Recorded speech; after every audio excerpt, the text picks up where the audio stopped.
વાલા ભાઈઓ અને વાલી માફ કરજો આદરણીય ભાભીઓ, મારા father Shirishlal SSC fail part time કવિ થઈ ગયા છે, શનિ રવિના કવિ.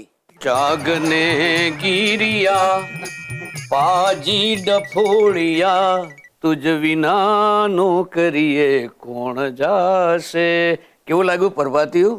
ગધેડાને તાવ આવી જાય એવું. ખાખરાની ખિસકોલી સાકરના સ્વાદને શું જાણવાની? હે અરે તારે ને કવિતાને શું લાગે વળગે? લે મારે તો કવિતા સાથે લગ્ન કરવા હતા, પણ તમે જ કહ્યું ના આપણી નાતની નથી ને સુશીલા વળગાડી મારા ગળે. એ સુશીલા ભળે થોડી ઓછી રૂપાળી છે એ, પણ એની માં બહુ દેખાવડી છે. તમને શું બોલટ મારી સાસુ આ બાડી તમને દેખાવડી લાગે? અરે વેવાણ ભલે છે બાડી, ક્યાં આવે છે કોઈને આડી. પહેરે છે જ્યારે સફેદ સાડી, લાગે છે એમ્બ્યુલન્સ ઉપાડી. હાય બસ કરો, આ લવારા બંધ કરો ને ભગવાનનું નામ લ્યો. ભગવાન ભગવાન શું કરે છે? ભગવાન કરે ને હું કે ચું.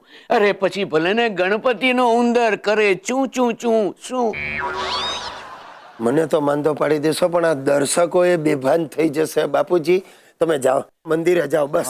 હા મંદિરે મળશે મારી મંદિરા, એને હું પીવડાવીશ પ્રેમથી અડધું જલજીરા.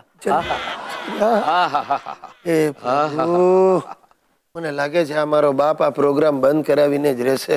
પ્રભુ તને પ્રાર્થના કરું છું, ક્યાં તો એને સાજા કર ને તો ઉપાડી લે મને. મને કે કમને, ગમે કે ન ગમે, બસ ઉપાડી લે મને. જાતને હું એ કવિતા કરવા લાગ્યો. ગુજ્જુભાઈ ગિરીશ કુમારના ચાહકો વેલકમ. અમારી સોસાયટી હરક પદુડી સોસાયટી છે સાહેબ. કોઈ પણ વાતને ઉત્સવમાં ફેરવી નાખે. અરે કોઈ ગુજરી ગયું હોય ને એના બેસણામાં જવાનું હોય ને તો પણ અનેરો ઉત્સવ. સવારે છાપું વાંચે ત્યારથી ઉત્સાહ. ફટાફટ કપડાં કાઢે, સફેદ કપડાં કાઢીને ચકાચક ઇસ્ત્રી કરી રાખે. બે ચાર જણાને ફોન ફેરવી નાખે, એ વાંચ્યું વાંચ્યું પિતાંબર મામા ગયા. જાણે કોઈના ઘરે બાબો આવ્યો હોય ને હરક કરવાનો હોય ને એવા ઉત્સાહમાં આવી જાય. સાહેબ આ બધા ઉત્સાહ તો હવે અમને કોઠે પડી ગયા છે. પણ હમણાંની વાત કરું, જાપાનમાં સુનામી આવ્યું તો અમારી સોસાયટીમાં સુનામી સપ્તાહ ઉજવાયું. મરી ગયેલા લોકોના આત્માને શાંતિ મળે એ માટે આખી રાત ભજન સંધ્યાનું આયોજન થયું.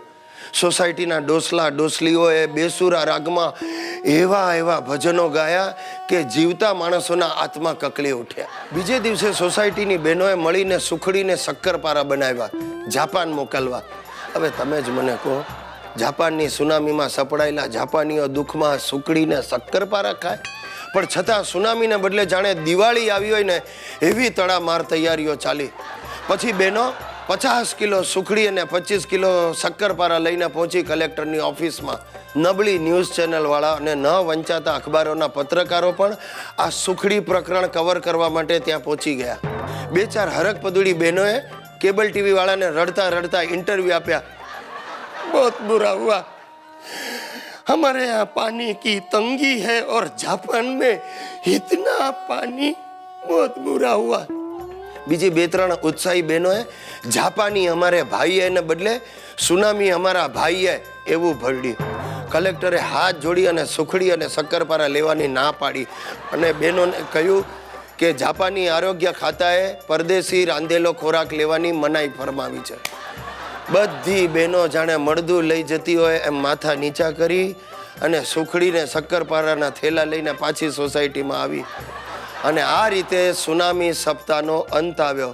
પણ દોસ્તો, આજે છેલ્લા 15 દિવસથી રોજ સવારે મારે નાસ્તામાં સુખડી અને શક્કરપારા ખાવા પડે છે.